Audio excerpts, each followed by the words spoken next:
Welcome to Delft Stack. In this video, I'll show you how to fix audio glitches in Valorant using a few simple methods on Windows. If you cannot hear any sound in the game, the first thing to check is the Windows volume mixer.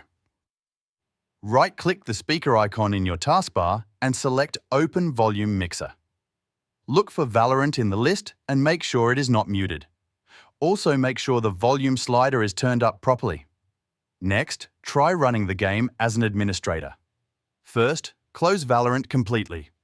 Then, right-click the Valorant shortcut on your desktop and select Run as administrator.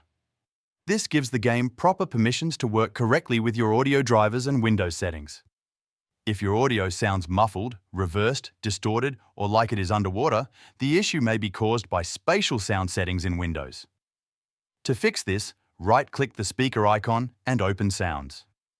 Go to the Playback tab and select your active headphones or speakers. Click Properties, open the Spatial Sound tab and set it to Off. Apply the changes and restart the game.